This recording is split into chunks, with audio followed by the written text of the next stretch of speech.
State of the WWE, casual conversation, talking all things WWE, number 13.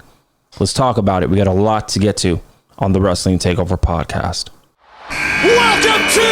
You're listening to the Wrestling Takeover. What is your name? With your host, Jordan Turner, who's always going to keep it real. Come on, King. Inside and outside the ring. Let me make myself clear. He's got the fans behind him, King. It's time to take over, King. Are you ready? He's all fired up now, King. The Takeover. Let's go.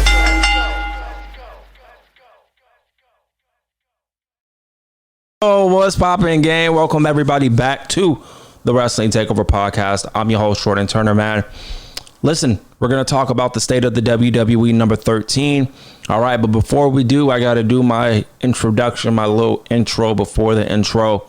All right, before we get into everything.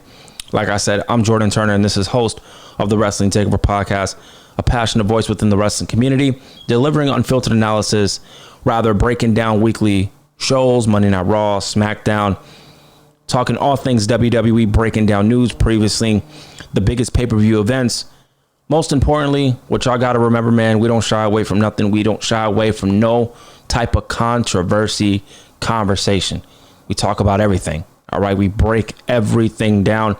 No clickbait, no fluff, just real wrestling talk for the fans, by a fan. So sit down, relax, pop in those earphones, headphones, and enjoy the Wrestling Takeover Podcast. That's going to bring you an experience that brings great value of conversation, of honesty, creativity.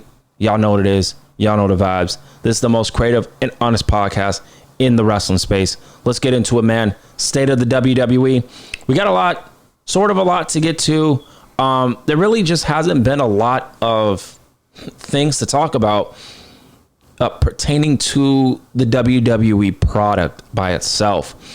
We are actually going to be listening to a audio clip about Eric Bischoff. Now, Easy Eric Bischoff, he talks about TNA. And I'm going to give you guys my own perspective of what I feel in terms of TNA, where TNA is at, what's WWE's ultimate game plan with TNA, and responding, pretty much reacting to what Eric Bischoff had to say, because technically he said that he believes TNA can surpass AEW to become the second biggest promotion in North America. Is he right on that? Let me know in the comments down below. If you guys agree with Easy Eric Bischoff about TNA being the second biggest promotion in North America. But let's play this audio clip. Let's see what he has to say, and let me give my opinion and reaction to it.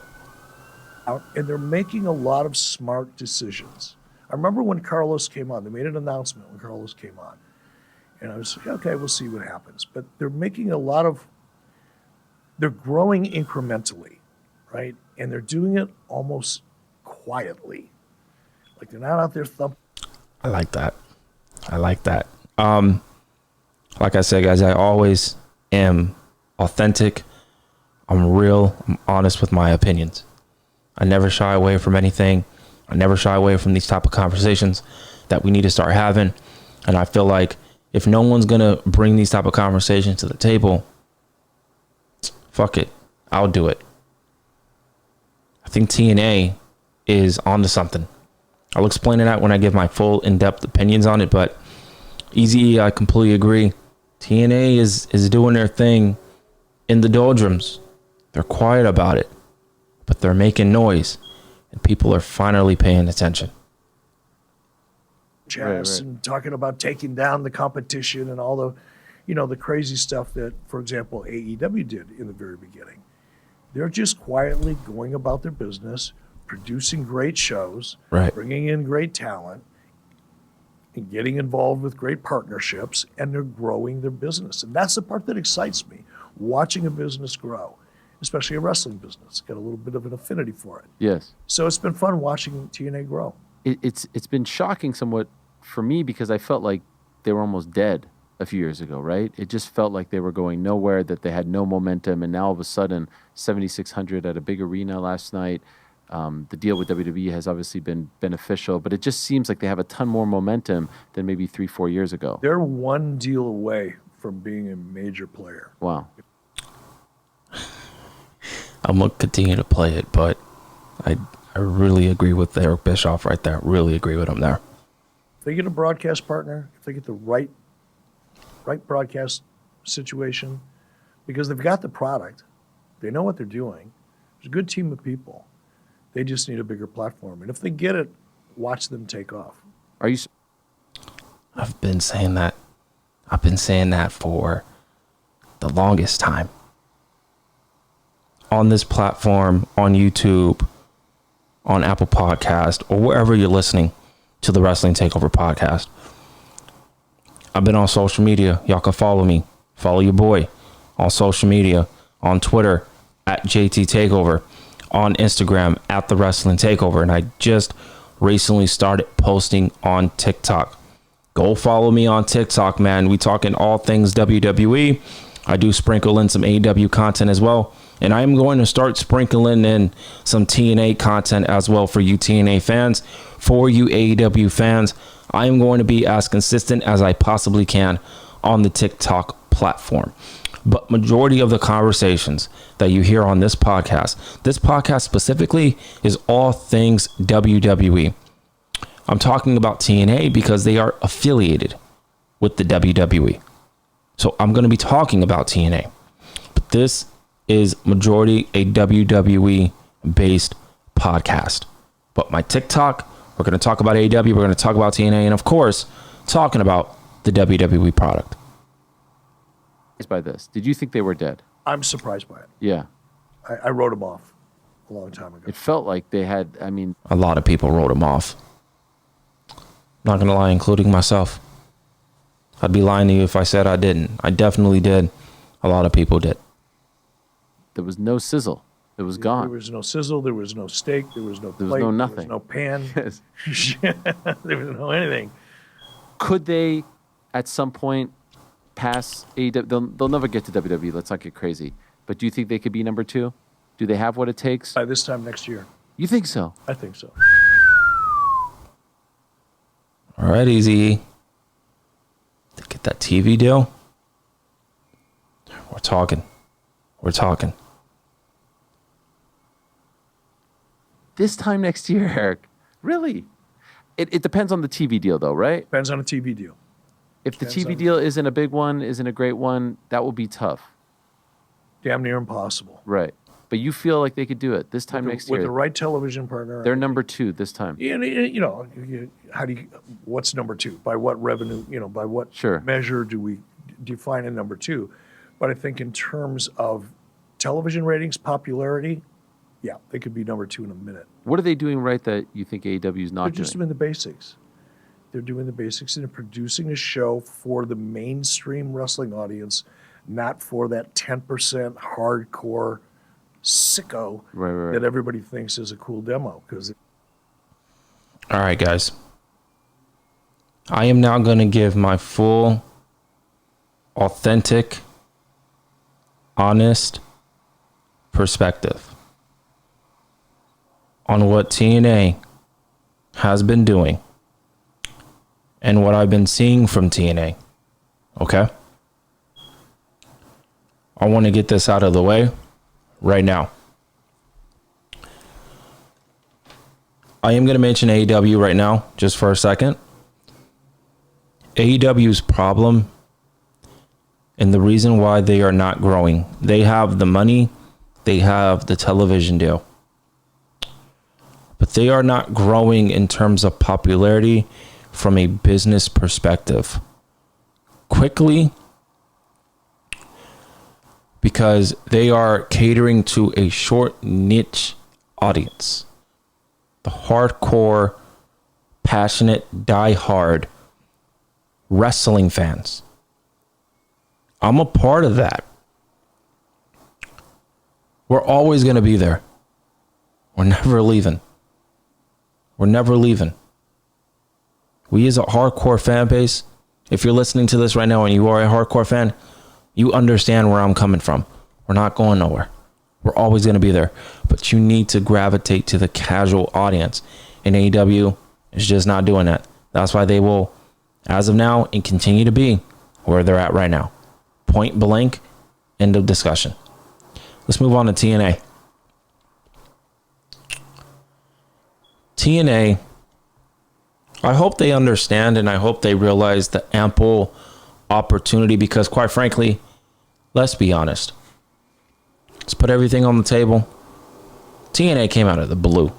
In terms of the popularity skyrocketing, they came out of the blue. Okay? I know that. We all know that. All right. But their popularity being affiliated with the WWE, let's be honest, it is helped them significantly. Did they need the WWE? Yes, they did. They got that jump now. And I want to bring this up before I forget. I feel this way with what I'm about to say. I know a lot of people are kind of starting to really feel this way. I have a hunch that the WWE is going to eventually purchase TNA. I don't know why I feel that way, but I just feel and sense that the WWE is going to one day purchase TNA. Do they really want to help TNA? That is the thing. That is one of the biggest questions in pro wrestling from TNA's perspective. The owner is talking about that they're thrilled with the partnership with the WWE, and WWE willingly wanting to help TNA.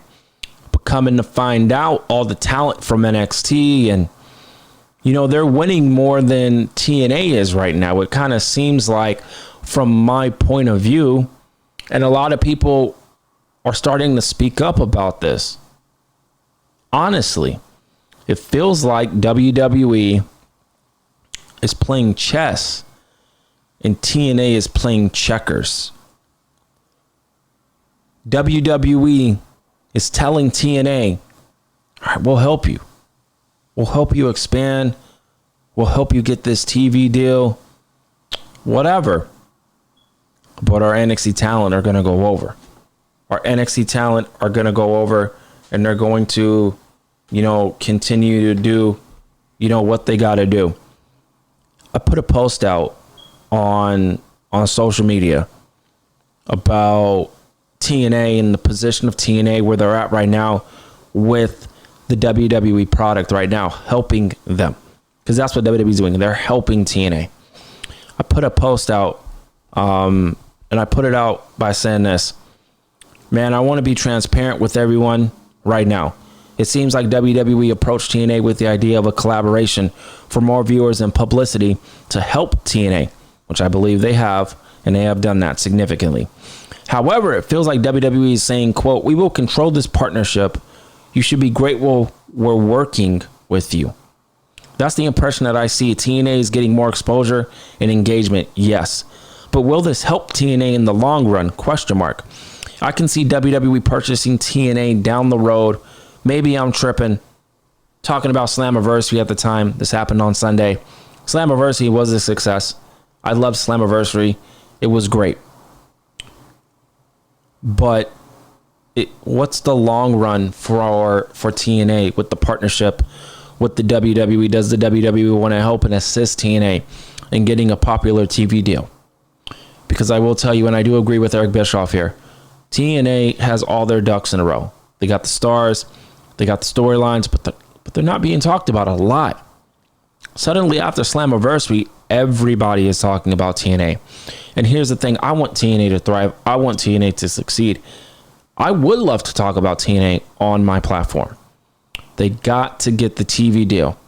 I've been talking to a lot of my friends within the community, and we've been talking about this for years, that TNA is one TV deal away from really breaking through and really being taken seriously.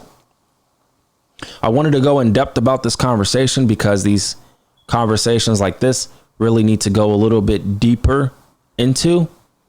TNA has been doing their thing quietly. They've been doing their thing. Respect to TNA. They're putting down the house. They're selling arenas. Great storylines. They're creating new stars. It's perfect for TNA. The partnership with the WWE. AJ Styles appeared on TNA, and I remember that I mentioned something about AJ Styles. Man, having a run in TNA and kind of doing his thing in TNA, right? And I think that would be great. Leon Slander, they had an interaction on Slammiversary, AJ Styles and Leon Slander. It was great. I loved it. The collaboration cannot just be with NXT, though. I would love something on the main roster to see something like that. And people are complaining, oh, we have Trick Williams and JC Jane. They have two of the biggest titles in TNA. Let's get an invasion happening. Let's get an invasion happening with TNA going to NXT. Let's get that. Let's get that going. But, TNA, they're doing their thing. And I seen something with AJ Francis talking about TNA and the camaraderie over there. He says, one of the things I love most about TNA after the shows, 90% of the roster is in the hotel lobby, drinking, smoking cigarettes, playing Uno, just talking, telling stories. That's what I love about TNA, the camaraderie. It's great, I feel like TNA has the potential to be something great. So we'll see. Hopefully they continue. Hopefully they have a plan. And if WWE is the one to help them, fuck it. Let's do it. But let me know. What's y'all opinion about it? What y'all rocking with TNA? Do you watch TNA? If you do, let me know in the comments down below your thoughts on TNA, the current product.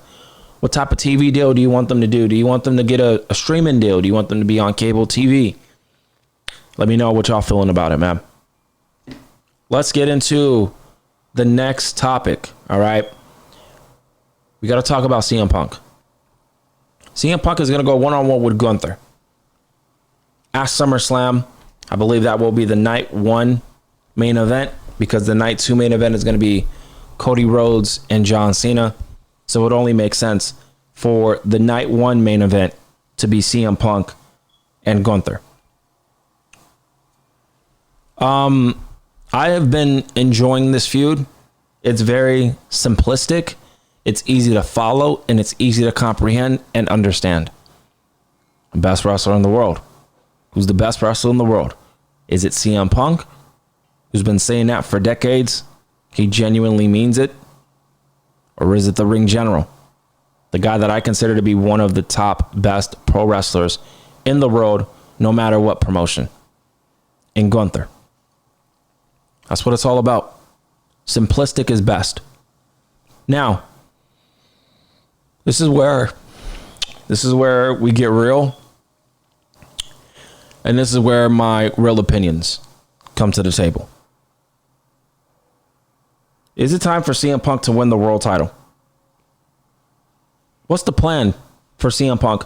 And I'm actually going to include the Seth Rollins topic along with this as well too. But let's talk about Punk and Gunther first. Is it time for CM Punk to finally win the world title? To win a title in the WWE? Is it time? I think it is time. I think it is time. I am a massive fan of Gunther. I really am. I don't think Gunther is going to walk out of SummerSlam as the world champ. So CM Punk can dethrone Gunther, but I don't think Gunther or Punk are walking out of SummerSlam as the world heavyweight champion. I just don't. I'll get to that in a second. But do I think CM Punk is going to win the title? I do. You got to pull the trigger. The trigger's now. People have complained about Triple H for years now, ever since taking over the WWE, talking about how he doesn't strike while the iron is hot and all this stuff. I want people to really understand that, Gunther let's be honest, has had his time as the world champ. At the same time, though, it's prevalent.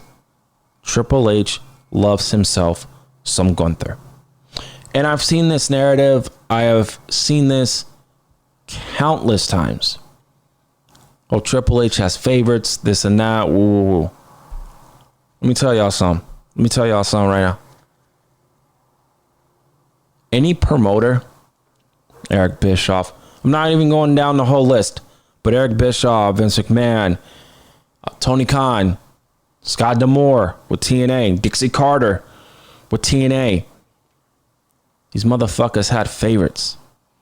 These motherfuckers had favorites that they pushed over other people. I'm telling everybody right now, and this is a fact, and whoever says, no, I wouldn't do it, just like Roman Reigns said to Drew McIntyre by looking in the camera, now you're just going to hear my voice. You're lying, okay, with what I'm about to say. If you don't believe me, you're lying, respectfully. Bro, let's not bullshit. If you were in charge and you were in Triple H camp and you were in his position, you were in Tony Khan's position, you would have favorites too. And you would push your favorites. So let's cut that noise right now. Oh, no, I wouldn't. Yes, you would. Yes, you would. Am I guilty of that? Absolutely. But would I push other people? Of course. If they get over organically, we got to push them. Fans want to see them. But do they make money? Anybody can make money. But the thing is, people say, oh, I wouldn't push my favorites. You're lying. You're lying. Yes, you would. I would. You would. Anybody would. Tony Khan's doing it. Vince has done it. Triple H is doing it now. Scott D'Amore's done it. Dixie Carter's done it. Everybody's done it, bro. Everybody done it. So let's get that out of the way right now, okay? But we know that Gunther is beloved by Triple H. We know this. He loves himself some Gunther. He loves himself some Seth Rollins. Those are his guys. Cool. Cool with me. Is the right story for Punk to come all this way and beat Gunther and walk out at SummerSlam as the World Heavyweight Champion? Yes. Does Gunther need to hold that world title for the longest whatever? I don't think so. I want to see something. I want to see a new challenge for Gunther, for the ring general. I want a new story for Gunther. That's just me personally. That's what I want to see. I don't know how you guys feel about it. I know a lot of people don't really want to see Gunther as the world champ. There's some people who are not fans of Gunther as the world champ. To each their own. Cool. I'm a fan. Okay. A lot of people want CM Punk to win the World Heavyweight title. But I don't see Punk leaving SummerSlam as the world champ. I don't see Gunther leaving SummerSlam as the world champ. I believe that Seth Rollins' injury is a work. I have no news. I have no sources. I don't have nothing. I have nothing. I'm just talking to you guys. This is my opinion. Have no credible sources. None of that shit. I genuinely believe that this is a work from the WWE to Seth Rollins. WWE has seen that this partnership with Braun Breaker and Bronson Reed are boring, and I've been seeing those verbiages get described with this new faction. Oh, it reminds me of the Death Riders with Jon Moxley, this and that, whatever. And WWE's like, you know what? We're gonna switch it up. We're gonna switch it up. Y'all think y'all know what we're gonna do, but y'all don't know. Y'all don't know. We're gonna switch it up. Is Seth Rollins really hurt? I hope not. That did look like a freak accident at Saturday night's main event against LA Knight. I hope he's not really hurt. But something just tells me that this is a work. And Seth Rollins, he hasn't been on TV for a while, hasn't been on television. Maybe he's hurt, but he's not hurt as much and as bad as what people are saying. Possibly. Paul Heyman came out on Monday Night Raw and just let everybody know, I think it was either last week or this week, that, Seth Rollins is going to be out for a long time. I don't know if that's true or not. We're going to find out at SummerSlam. You feel me? We're going to find out in 2 weeks if Seth Rollins is really hurt or if it was some bullshit. He's going to cash in his money in the bank and screw over CM Punk. Which, if I was a betting man, I had a gun to my head, that's where I think it's going.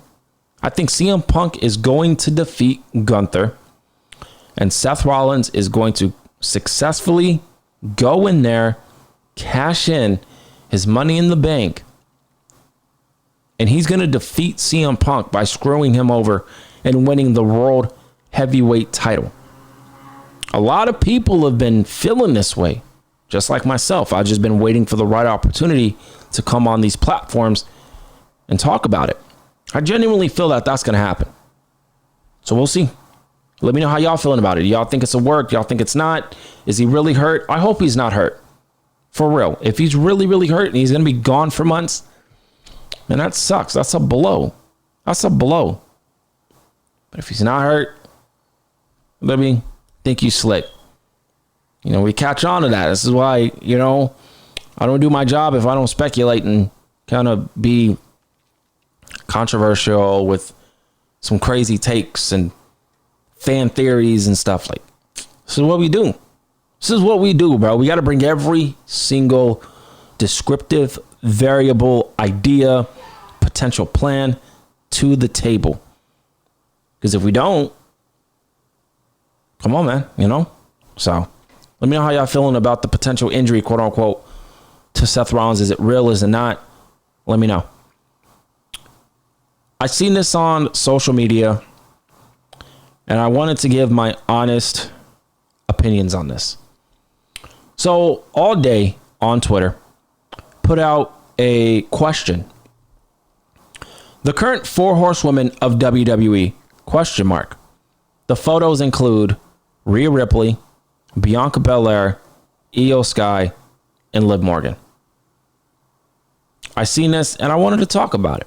I wanted to talk about it. I'm going to be honest with you guys, okay? Rhea Ripley, Bianca Belair, Io Sky, and Liv Morgan are not Sasha Banks, Mercedes Moné, Bayley, Becky Lynch, or Charlotte Flair. They're not. They're great. They're great. Can they be one of the GOATs? Absolutely. Rhea Ripley, Bianca Belair, Io Sky, and Liv Morgan. No doubt about it. But people cannot just be going out there and labeling shit. Are you labeling things like this? It's a question mark, of course, but you're kind of labeling it at the same time. Are you labeling it because you genuinely think this is the case? Are you trying to get clicks and retention and stuff? Possibly. You're trying to just get a reaction? Because there's a difference from getting clicks, views, and all that other stuff to just, I want to see what people genuinely think. There's a difference. People got to understand that Sasha Banks, Bayley, Becky Lynch, and Charlotte Flair, they really changed the game for women's wrestling to a point where it was starting to be taken seriously. Y'all might not want to hear that as a Trish Stratus, Lita, and stuff. I understand that. They've paved the way. But the women really weren't taking that seriously back then either. I'm sorry, but they were not. They got time here and there, Even when AJ Lee was around, they really weren't given that opportunity. They were not. It was when NXT came around. Sasha Banks, Bayley, Becky Lynch, Charlotte Flair. I'm going to even include Emma and Paige in there. But if we're really going to talk, it's the 4 horsewomen, okay? They really made women's wrestling important, valuable, and to be taken seriously by not just WWE, but any other wrestling promotion. Even though TNA, I will credit them, they were already taking the Knockouts division seriously. So they're excluded from this because they were already taking their division seriously. So these other promotions. But WWE, with those 4 women, they laid the groundwork. So this is very constructive. I seen it. I was like, you know what? I'm going to talk about it real quick. You know, Rhea Ripley's great. Bianca Belair is great. Io Sky, one of my favorites. And Liv Morgan is coming one of my favorites, man. She honestly is getting better. And she's doing the best work of her career right now. And she's turning a lot of heads. And she's starting to become in that type of conversation that a lot of people want to bring up. So shout out to Liv Morgan. But no, they are not the modern day, the current 4 horsewomen in the WWE. There will never be a current modern day 4 horsewomen. I'm sorry. There's not. There's not. It's only going to be the Sasha Banks, the Becky Lynch, the Baileys, and the Charlotte Flairs. Respectfully. But let's continue. Let's talk about women. I have a question for Triple H. And I'm going to end it here on today's State of the WWE. Like I said, guys, not a lot really going on in WWE. But I wanted to come up here and just give you guys my thoughts on certain things that I wanted to talk about, give you guys my opinions on. So hopefully you guys have been enjoying this great audio conversation. Giulia, we're going to end it with this one. What is up with the Giulia hate? I'm gonna call some of y'all niggas out, bro. Y'all want the real talk? You gonna get it right now, bro. What is up with people hating Giulia? What the fuck? What's going on, man? Like, this isn't just me as a fan coming out. No, I'm genuinely asking y'all, like, why do you guys not like Giulia? It's not everybody, but the people I see online, it's like, oh, she's overrated. She's not good. For the people that say she's overrated, I genuinely feel like you guys don't have an opinion on her as to why you don't like her. You're just going to go out and say she's overrated. You have no core value, credible type of opinion to where it's like, oh, okay, I understand why you don't like her. That's cool. Y'all just making shit up. For real. But Triple H, what the fuck are you doing with Giulia? She's the U.S. champ. She beat somebody like Zelina Vega. Respect to Zelina Vega, but baby wasn't really doing nothing with the belt. Straight up. And you put it on Giulia, and I'm thinking, man, let's go, bro. We finna cook. Giulia hasn't done nothing with that title. Nothing. This is giving me EO Sky vibes, bro, because I'm going to take it there. Triple H didn't know what the fuck to do with EO as the champ. That shit pissed me off, bro. How you not know what to do with EO? She's not even wrestling, and suddenly she's wrestling now without the title. It's like, it makes you really think about this type of stuff. Like, yo, H, what you doing, bro? What you doing? You feel me? I'm going to give Triple H a little bit more grace here, and I'm going to just try to keep being patient with Giulia as the champ. But to me, it seems like WWE does not know what to do with Giulia as the champion. They're doing great with the women's IC title. Doing amazing. It's all around Lyra Valkyria. Why can't it be all around Giulia? Do what you did the same way with the Intercontinental title and do the same thing with the Women's United States title. Giulia go on a dominant run. Bring credible threats to her. Oh, wait, you really don't have credible threats. The majority of them in the main event scene. You know, they're doing their own little storyline here. Whose fault is that? That's Triple H's fault. That's the creative's fault for lacking Giulia. I'm not cool with it, man, because I'm a big fan of Giulia, bro. I'm a big fan of Giulia. And she's on the echelon of a Stephanie Valkyrie. She's in that type of conversation. Let's take it there. The disrespect to Giulia, to me, is just, it's crazy, bro. Oh, Stephanie Valkyrie is better. Oh, okay, that's fine. But, like, don't discredit Giulia like she isn't one of the ones. Like, she's her. For sure. Stephanie Valkyrie is her. Rhea Ripley's her. Bianca Belair's her.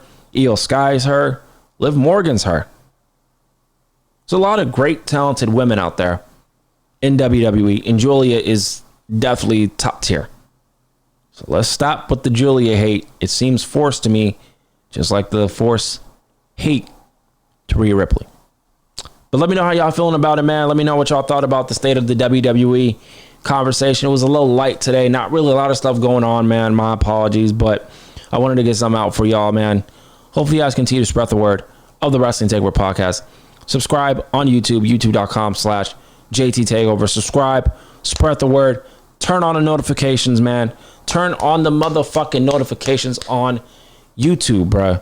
Trust me, you get those notified.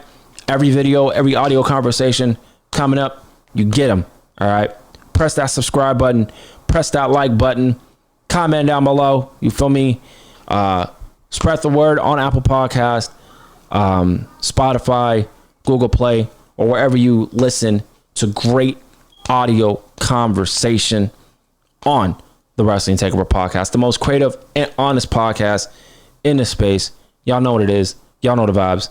I'm your host, Jordan Turner, and I'll see you next time right here on the Wrestling Takeover Podcast. Y'all never know when I'm going to upload, so I'm telling y'all, man, press that notification bell. All right? Listen, I'll be putting episodes out. I'll be putting audio conversations out, putting videos out for y'all. Y'all ain't going to know it unless you press that notification bell. So please do that. Appreciate y'all. I love y'all so much. Thank you for the continued love and support. And I'll see y'all next time.